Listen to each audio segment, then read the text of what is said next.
So I'm going to experiment a little bit with printing the block with a sponge instead of a brayer. So what I did was I took a piece of sponge and I did wet it first, and then I did squeeze out the water so that it's not too wet. And I put a little bit of ink. I had a little leftover ink from my last demo that I went ahead and put on the sponge, but it didn't seem like there was that much ink. So I went ahead and put a little bit more ink, and I'm just going to try to get a nice layer of ink on the sponge and then see if I can get that ink onto the block. So you don't want the ink too watery because then you won't get a nice coat.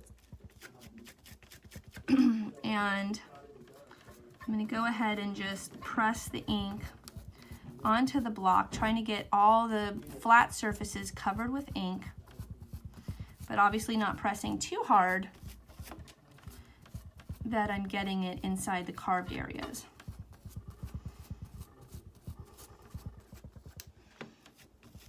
And I'm just having to go back and get more ink on my sponge as I go.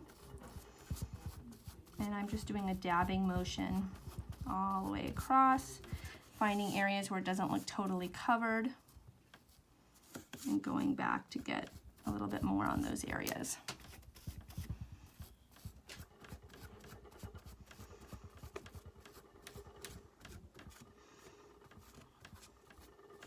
So the whole plate should have, or the block should have kind of a glossy sheen to it to show that there's ink there.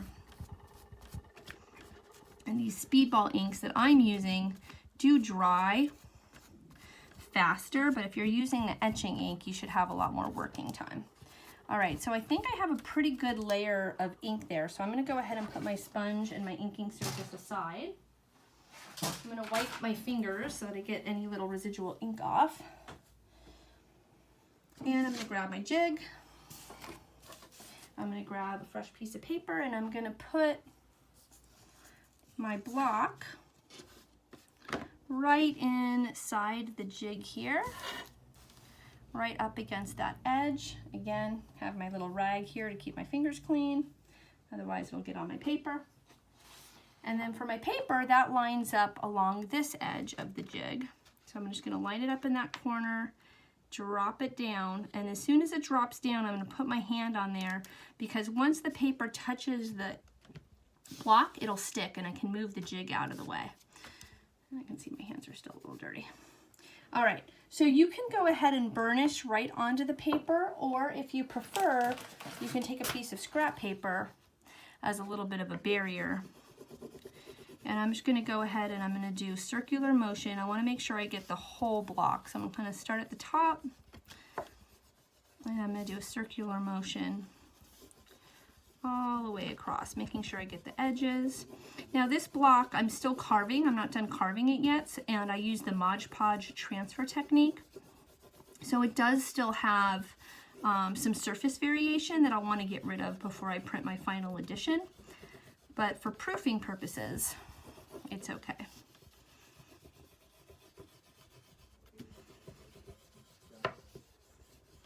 Notice I am keeping one hand just to make sure, even though that paper is pretty much stuck onto the wet ink, I want to make sure it doesn't slide around. So I'm using kind of one hand to just hold everything in place while my other hand burnishes. And if I lift this up, I can actually even see better, you know, if there's any areas that need some extra burnishing. The thinner the paper you're using, the more you can kind of tell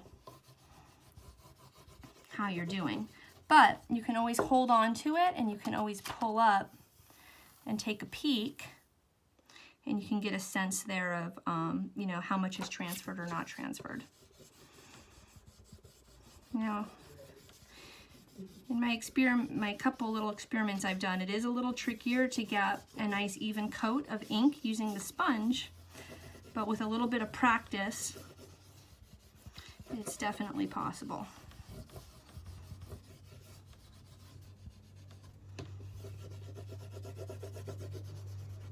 Okay, in addition to using a metal spoon, you could also use a wooden spoon, is preferred by a lot of printmaking artists. You can kind of go in an up and down motion. You can go in a circle.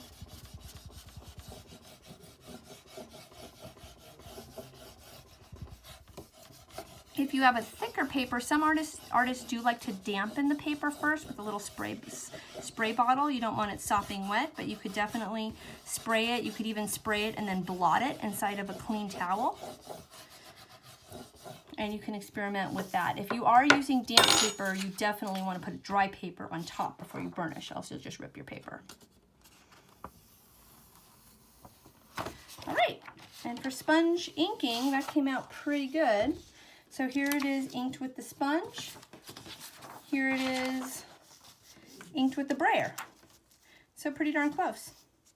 So that'll give you a really nice idea of, oh, and there you go, I just got it, just got it dirty. So that gives you a nice idea of how the jig works with our nice even borders and how you can ink and print at home. To clean your block, you don't want to run this under the sink because your linoleum will start to curl.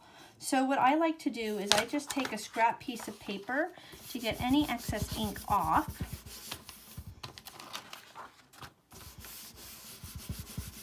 Using my hand to kind of just try to grab as much excess ink off. If you wanted to actually do a rubbing with your spoon, you could actually get a nice ghost print. That could be the nice starting point for a drawing or mixed media piece.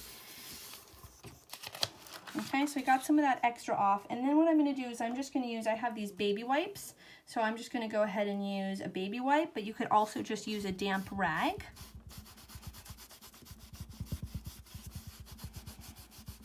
And if you use a damp rag, as long as you wash it off right away under the sink and get the ink off of it, and then just let it air dry, you could keep using that every time you need to, that could become your rag just for linoleum.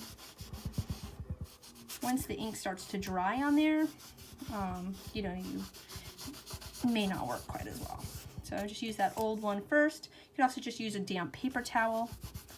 And now I have a slightly cleaner one. And once I get all the ink off kind of the main surface, I can just kind of use my finger to try to get any little extra ink that's in the cut areas. But if there's some residual ink in those cuts, that's really fine. As long as there's not big,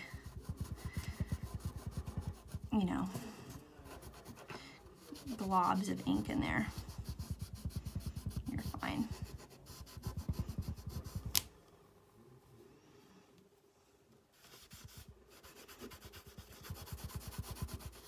All right, you have a nice clean block. You can keep carving or set it aside for printing later.